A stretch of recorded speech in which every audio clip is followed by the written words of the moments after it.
مجھے بچاؤ ایسے ہی وہ بندہ جو منو مٹی کے نیچے دفن ہے اس کی کیفیت ہوتی ہے، وہ پکارتا ہے میرے اپنوں میرے لیے کچھ بھیجو، مجھے بچاؤ، اور جب اس کے اپنے، اس کا بھائی، اس کا باپ، اس کا بیٹا، اس کا رشتہ دار اس کے لیے ایصال ثواب کرتا ہے تو اللہ تعالیٰ اس ایصال ثواب کی برکت سے اس کی قبر میں پہاڑوں جتنا نور نازل فرما دیتا ہے، اس کی قبر میں پہاڑوں جتنا نور اللہ نازل فرماتا ہے۔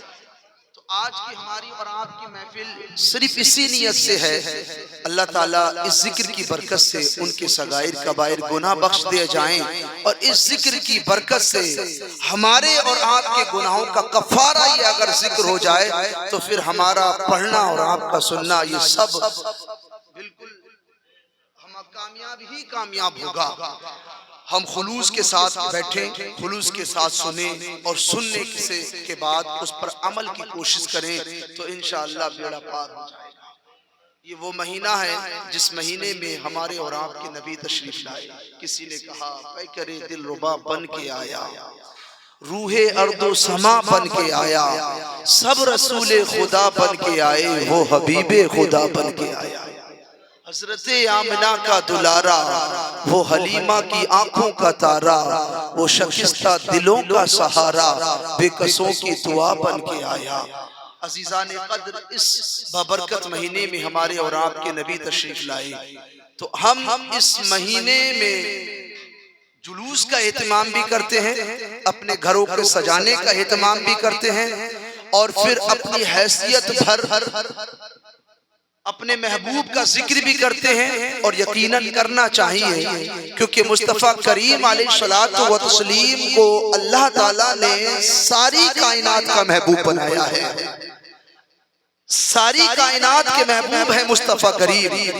ایسا نہیں ہے کہ صرف امتی ان سے پیار کرتا ہو، غیر بھی ان سے پیار کرتے ہیں، سوائے شریر جن اور شریر انسانوں کے ساری کائنات مصطفیٰ سے پیار کرتی ہے۔ آپ نے سنا ہوگا مصطفیٰ کریم جب گلیوں سے گزرتے تھے تو پتھروں سے آوازیں آتی تھیں، الصلاۃ والسلام علیک یا رسول اللہ۔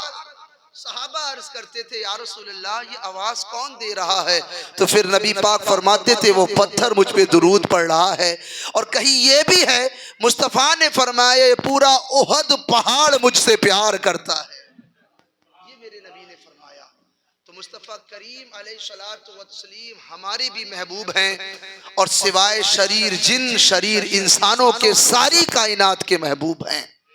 اور جب اللہ نے اپنے محبوب کے نور کو پیدا کیا اور پھر مصطفیٰ کے نور سے سارے انبیاء کے نور الگ کیے گئے تو پھر حکم ہوا مصطفیٰ کریم کے نور کو کہ وہ اپنی نگاہ ان نوروں کی جانب ڈالے۔ تو پھر میرے نبی صلی اللہ تعالی علیہ وسلم نے اب مصطفیٰ کریم کے نور نے جب تمام انبیاء کے نور کی جانب نگاہ ڈالی تھی تو سارے نبیوں کے نور ماند پڑ گئے تھے۔ اب اعلیٰ حضرت کو پڑھ کے دیکھو، کہیں گے کیا خبر کتنے تارے کھلے چھپ گئے، پر نہ ڈوبے نہ ڈوبا ہمارا نبی۔ سارے نبیوں کے نور ماند پڑ گئے تو ان نبیوں کے نوروں نے رب کی بارگاہ میں عرض کی مالک یہ کس کا نور ہے جس کے نور کے آگے ہمارے نور ماند پڑ گئے؟ تو پھر رب نے فرمایا یہ محمد ابن عبداللہ کا نور ہے، اگر تم ان پہ ایمان لاؤ گے، تم ان کی نبوت کو تسلیم کرو گے تو ہم تمہیں نبی بنائیں گے۔ اسی کو قرآن میں رب نے یوں فرمایا ہے وَإِذْ أَخَذْنَا مِنَ النَّبِيِّينَ مِيثَاقَهُمْ۔ اللہ اکبر، مصطفیٰ کریم علیہ الصلوۃ والتسلیم کی وہ ذات ہے کہ جب سارے نبیوں نے کہا یہ کس کا نور ہے، مصطفیٰ کریم علیہ الصلوۃ والتسلیم کے نور کو دیکھ کر تو اللہ نے فرمایا ان کی نبوت کو مانو گے، ان کو تسلیم کرو گے، یہ میرے محبوب محمد ابن عبداللہ کا نور ہے تو تمہیں نبی بنایا جائے گا۔ تو پتہ یہ چلا مصطفیٰ کریم کی ذات وہ ہے جسے نبی الانبیاء بنایا گیا ہے، اس کی حقیقت تو تو اس وقت بھی آیا ہو تھی، سارے انبیاء موجود ہیں۔ مصطفیٰ کریم کو حکم ہوا معراج کی رات مسجد اقصی میں سارے نبیوں کو نماز پڑھا ہے، مصطفیٰ مصلی امامت پر ہیں، سارے انبیاء پیچھے ہیں۔ ایسے ہی قیامت کے روز ساری کائنات دیکھے گی کہ مصطفیٰ کو کیا شان اللہ عطا فرمائے گا، کیا شان اس کی ہوگی۔ سارے انبیاء اور سارے محبوب مصطفیٰ کریم کے سائے کے جھنڈے کے سائے کے نیچے ہوگے۔ اور پھر اللہ حدیثوں میں یہ بھی آتا ہے مصطفیٰ کریم علیہ الصلوۃ و تسلیم کے نور کو سب سے پہلے پیدا کیا جب اللہ نے قلم کو پیدا کیا تھا، قلم کو حکم ہوا کہ لکھ۔ ساری چیزیں لکھنے کے بعد قلم نے عرض کی مالک میں کیا لکھوں، تو پھر اللہ ارشاد فرماتا ہے لکھ لا الہ الا اللہ۔ تاریخ میں لکھا ہے کہ جب قلم نے لا الہ الا اللہ لکھا تھا، مورخین بیان کرتے ہیں 70,000 سال میں صرف لا الہ الا اللہ قلم نے لکھا تھا۔ پھر قلم بولتی ہے اے رب بتا میں کیا لکھوں، کہا میرے محبوب محمد الرسول اللہ کا نام لکھ۔ پھر قلم نے جب لکھنا شروع کیا تو تاریخ گواہ ہے جب قلم نے محمد کی میم کو لکھا، قلم پر وجد آیا، گر گیا۔ پھر پورا کلمہ محمد الرسول اللہ پھر 70,000 سال میں قلم نے لکھا، پورا 1,40,000 سال میں اس کلمے کو کمپلیٹ کیا گیا۔ قلم نے لکھنے کے بعد رب کی بارگاہ میں عرض کی اے مالک و مولا تو نے مجھے لکھنے کا حکم دیا، میں نے تیرا ذکر لکھا، تیرے محبوب کا ذکر لکھا، یہ میرے لیے باعث برکت ہے۔ میرا سوال یہ ہے میں نے پورے کلمے کو 1,40,000 سال میں لکھا ہے، صرف پوچھنا اتنا ہے کہ کوئی بندہ ایسا بھی ہوگا جو تیرے کلمے کو پڑھ لے گا؟ رب نے ارشاد فرمایا میرے آخری محبوب کے امتی ایسے ہوں گے جو ایک ایک دن میں 1,00,000 مرتبہ لا الہ الا اللہ۔ اس امت کی فضیلت بیان کی گئی کہ تو نے 1,40,000 سال میں یہ کلمہ لکھا ہے۔ میرے محبوب کے کچھ ایسے بھی امتی ہوں گے جو ایک ایک دن میں اتنا کلمہ پڑھ لیا کریں گے۔ بتانے کا مقصود یہ ہے پیارے، تجھے مجھے نبی بے مثال ملا جن کی شان سب سے جدا، جن کی شان سب سے اعلیٰ، ایسا محبوب اللہ نے عطا فرمایا ہے جس کی طرح کائنات میں نہ کوئی ہوا ہے نہ کائنات میں کوئی ہوگا۔ اسی لیے تو ہم سنیوں کے امام نے ہمارے بچوں کو یہ عقیدہ دیا ہے کہ ہر محفل میں ہم یہی کہتے ہیں سب سے اولا و اعلیٰ ہمارا نبی، دونوں عالم کا دولا ہمارا نبی۔ کیا خبر کتنے تارے کھلے چھپ گئے پر نہ ڈوبے نہ ڈوبا ہمارا نبی، سب سے اچھوں میں اچھا سمجھیے جسے ہے اس اچھے سے اچھا ہمارا نبی۔ ایسا نبی اللہ نے ہمیں اور آپ کو عطا کیا ہے۔ اللہ تعالی ہمیں اور آپ کو اپنے نبی سے سچے پیار کی عقیدت نصیب فرمائے۔ اور یاد رکھو جس طریقے سے مصطفیٰ کریم علیہ الصلوۃ والتسلیم بے مثال ہیں، اللہ نے اپنے محبوب کے ماں باپ کو بھی بے مثال بنایا ہے۔ میرے محبوب آپ کے محبوب مصطفیٰ جان رحمت کے والد جناب عبداللہ مکے میں پیدا ہوئے، آپ کی والدہ حضرت آمنہ مدینے میں پیدا ہوئی۔ تاریخوں میں لکھا ہے آپ کی عادت اتوار پاکیزگی طہارت کے بچپن سے تذکرے تھے، اور وہ وقت وہ تھا جس وقت حضرت آمنہ آئی ہیں وہاب ابن عبد مناف کے گھر میں۔ مصطفیٰ کریم علیہ الصلوۃ والتسلیم کی بعثت سے پہلے لڑکیوں کو زندہ دفن کیا جاتا تھا۔ ایک بچے کے گھر، ایک انسان کے گھر بچی پیدا ہوئی، اس غلام نے آ کے کہا حضور بچی پیدا ہوئی ہے۔ اس نے کہا ہم تو بچیوں کا منہ دیکھنا گوارا نہیں کرتے۔ اس نے کہا حضور کالی بیٹی پیدا ہوئی ہے، تو اس نے کہا اگر بیٹی چاند کا بھی ٹکڑا ہوتی ہم اسے دیکھنا گوارا نہیں کرتے، یہ تو پھر بھی کالی ہے، جاؤ قتل کر دو۔ اس غلام نے اس بیٹی کو اٹھایا اور جا کر جنگل میں قتل کا ارادہ کیا، تلوار نکالی، غیب سے آواز آئی ظالمی سے قتل نہ کر، وہ رکا۔ اسی طریقے سے 3 مرتبہ اس کے ساتھ ہوا، آخر میں غیب ہاتف غیبی سے یہ آواز آتی ہے ظالمی سے قتل نہ کر، اگر تو پال نہ سکتا تو مت پال، ہم اسے اپنے کرم سے پال دیں گے۔ اتنی بات غیب سے آئی ہے، اس بچے نے اس انسان نے بچی کو اٹھایا، سینے سے لگایا،